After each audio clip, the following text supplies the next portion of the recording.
look for the Baltimore Ravens to suddenly find themselves very much in conversation to be atop the AFC North when it is all said and done in 2022. Kyle Krabs of the Draft Network here with everything you need to know about the Baltimore Ravens 2022 NFL Draft Class. The Ravens entered this offseason looking to regain their footing after a trying season in 2021, in which the team really struggled with injuries and ultimately fell apart in the second half of the season, finishing below 500.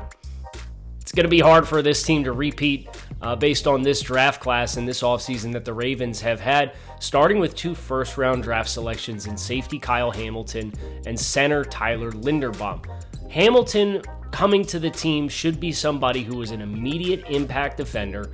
They also brought in Marcus Williams in the safety room this offseason, but Hamilton as somebody who can move around the set, be one of those prototypical defensive weapons. You expect Hamilton to hit the ground running in Baltimore, especially with such an aggressive scheme under Coach Harbaugh and new defensive coordinator Coach McDonald. Whereas Tyler Linderbaum really gives the Ravens an opportunity to get back to running the football with a high level of effectiveness and getting on to the second level. You think about Lamar Jackson and his speed, his ability to threaten the edge and add an extra blocker in the fronts when you're leaving the front side defensive lineman unblocked. Now you have an athlete like Tyler Linderbaum who should be a plug-and-play starter, climbing up to the second level, picking off those linebackers to really prevent the second-level flow from helping to bail out that edge defender in those conflict runs. And it's a really exciting formula for Baltimore. Both Hamilton and Linderbaum, plug-and-play starters, no questions asked, barring injury this summer.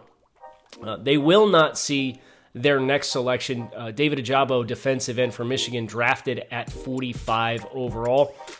OJABO probably would have been in consideration at 14 if not for the injury that he suffered this offseason at his pro day. So that's going to be a redshirt player for Baltimore, but the value at 45, obviously a home run for that team. You are looking for the long-term play with the selection of David OJABO, his long-term fit with Coach McDonald, who was his defensive coordinator last year at Michigan during that breakout 2021 season. It's a no-brainer fit for the Ravens, who had as many picks as they did. Go ahead and get a really high-value selection, even though you will not see the dividends of that in year one in 2022. At pick 76 in the third round, the Ravens' last pick on the second day, they drafted defensive lineman Travis Jones out of UConn. And Baltimore has had a lot of success with A-gap plug defenders in this defense for the last 10 to 15 years, and Travis Jones should have the opportunity to be the next one. And you think about his athletic profile, projecting him into this Ravens defense, probably going to be a rotational player early on, but has a little bit more juice and ability to impact on passing downs than what he had a chance to showcase at UConn. And now that he's in a Baltimore Ravens front that has so many other dudes in it, I do expect Travis Jones to be successful in winning more one-on-one rush rep opportunities. You saw a little bit of that at the Senior Bowl this year. So these first 4 picks for Baltimore, all tremendous values at 14, 25, 45, and 76. A busy round 4 for the Ravens. 6 draft selections in the 4th round, starting with offensive tackle Daniel FAALELE from Minnesota. This is a Baltimore Ravens type player. And you think about the competition that the team has at right tackle, I would not expect FAALELE to win that job to start, but this is a guy who hasn't played a ton of football. So because of that, my long-term expectations, my 3-year forecast versus my 1-year forecast is much more favorable for FAALELE, and I think he will ultimately command a starting role in year 2 or year 3, but probably a backup offensive lineman if they want to go heavy and bring in a 6th offensive lineman and really collapse the point of attack. I think that's areas where he can make an impact in year 1. Cornerback Jalen Armour-Davis from Alabama, drafted at 119 overall, and I think he's somebody who's going to have to compete for reps. Obviously, you're getting Marcus Peters back from injury after missing him last season. Marlon Humphrey also here as well.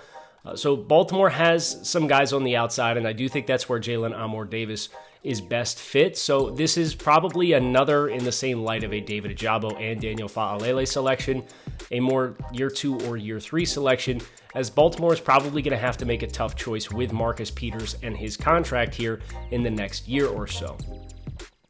Pick 128, tight end Charlie KOLAR from Iowa State. And what excites me the most about the KOLAR selection is it's the best sign yet, as well as trading Hollywood Brown, which the team did on day one to help position them to draft Tyler Linderbaum. That the team is going to return to the formula that was in place when Lamar Jackson won MVP in 2019. The 3 tight end sets with versatility and what they're able to do with putting defensive coordinators and defensive coaches and defensive players in a bind, because you can't really key on their personnel, but they are really going to force you to play a lot heavy in base fronts.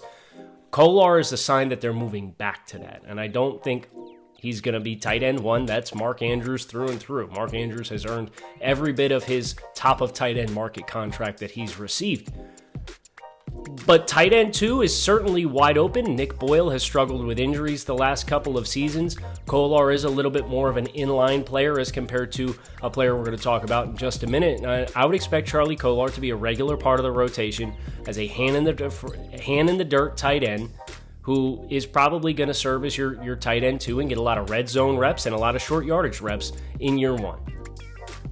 At pick 130, the Ravens drafted Jordan Stout, the punter out of Penn State. He's your starting punter. You don't spend a 4th-round pick on a punter to not play him immediately. So that's a very clear expectation for Jordan Stout.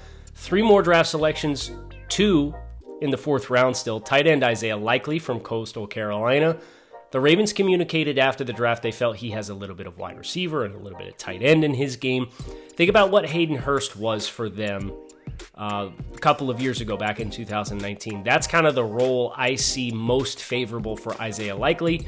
He's lean, he's not super powerful at the point of attack, but he's good after the catch, he's got good hands, and he's a little bit more dynamic as compared to Charlie KOLAR. So you have a thunder and lightning dynamic here with these tight ends that they drafted in the 4th round.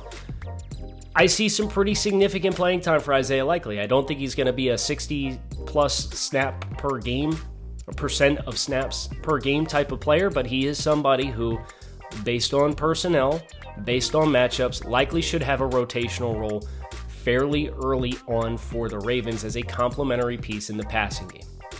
2 more players, DAMARION Williams, cornerback from Houston. Expect him to compete for some reps in the nickel. I think with his size, he's probably destined to play inside more often than outside.